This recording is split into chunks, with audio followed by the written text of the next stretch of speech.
Hey, good afternoon, everyone. It is Glen Kellaway coming to you from the basement.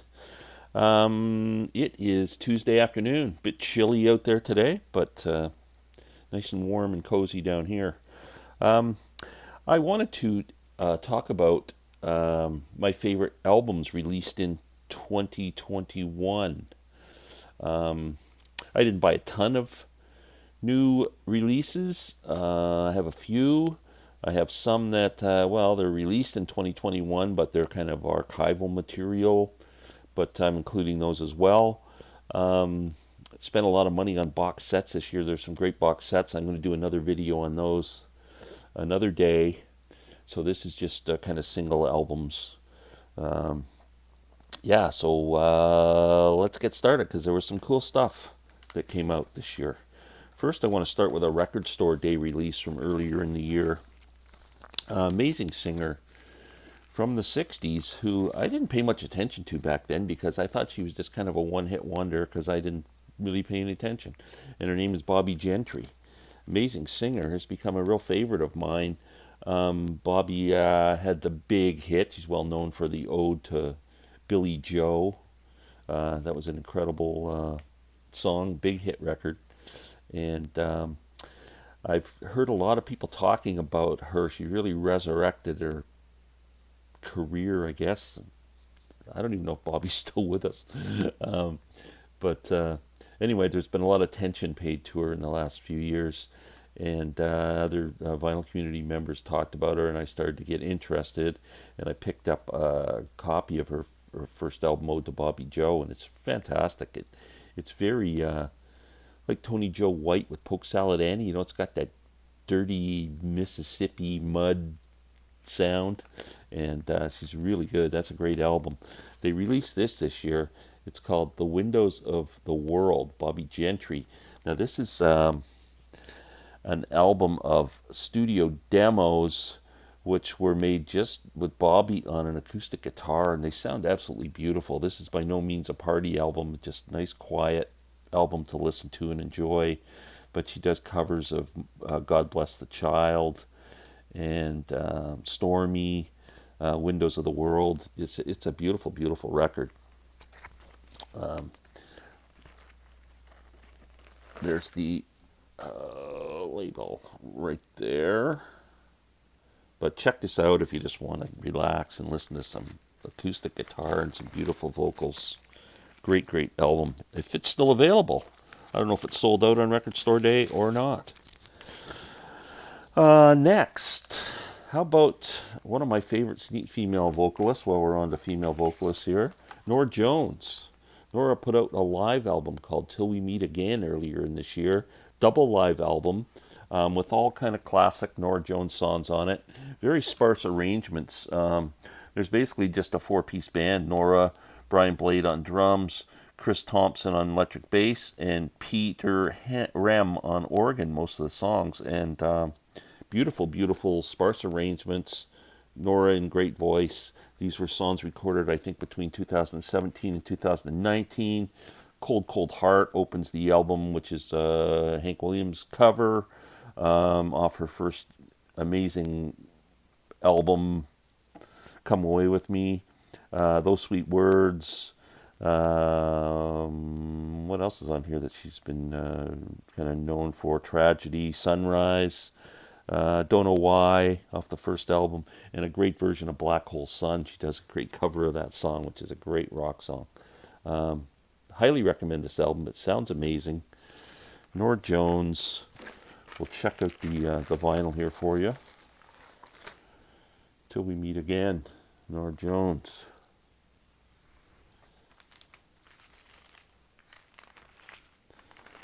Next, you can never go wrong with Neil Young, and Neil's archive series has just been incredible.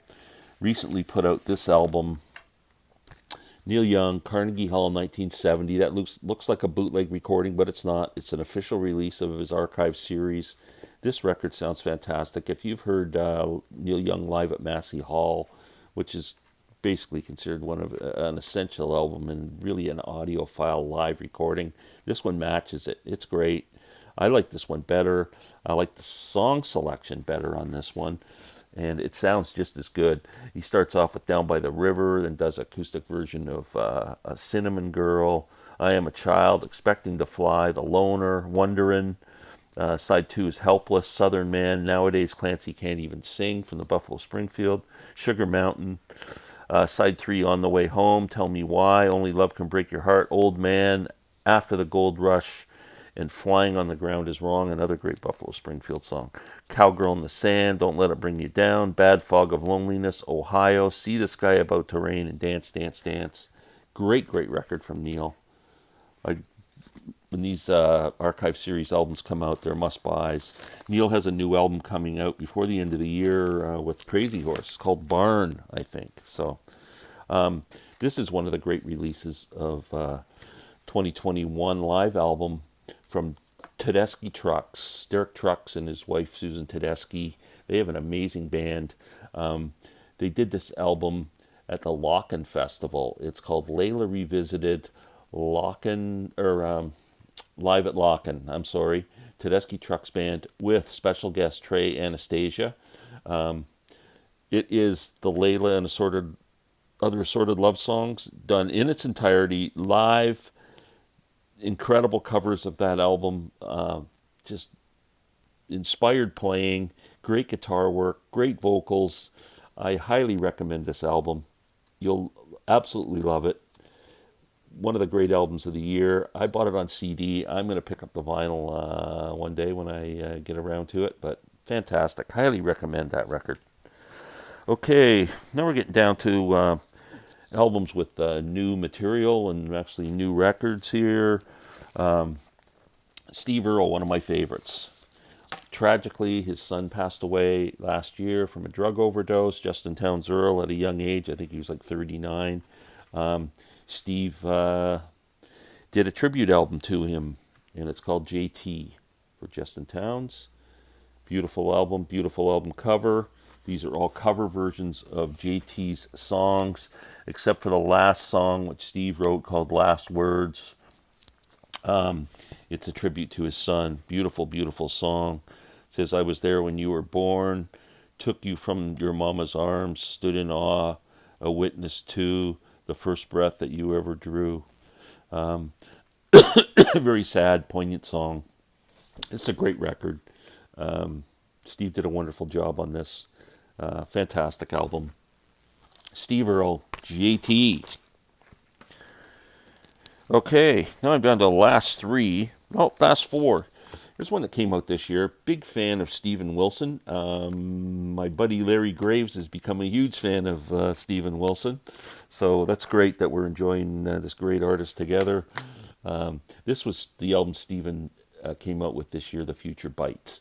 Now, when I first bought this album, I was a bit disappointed. His album last year, called To the Bone, started to move Steven into a more pop music genre, rather than kind of the proggy, heavier stuff he had been doing, and the kind of Pink Floyd-y stuff he was doing with Porcupine Tree and his own solo albums, which were much more heavier and prog-based.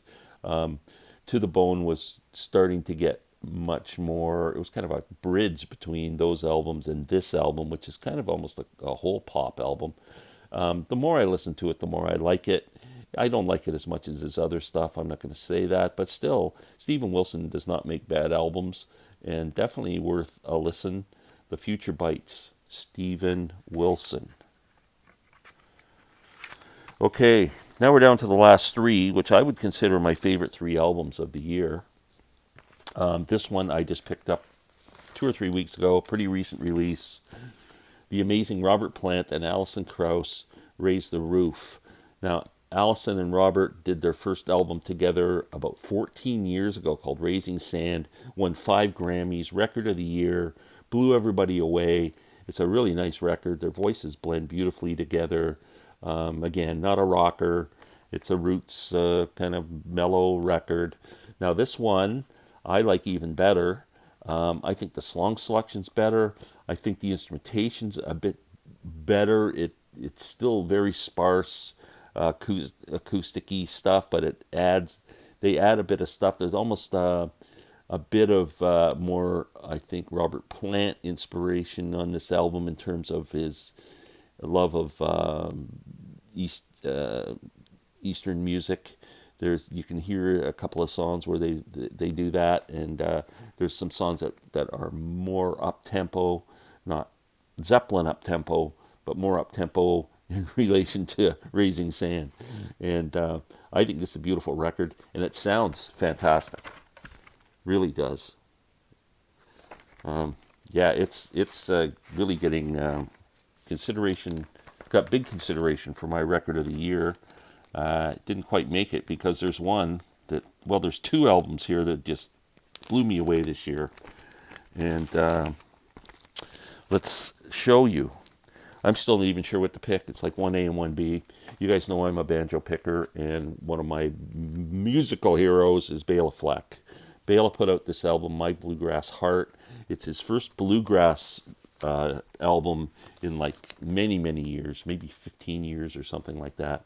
The last one being the acoustic sessions, bluegrass. I can't remember the title of it now.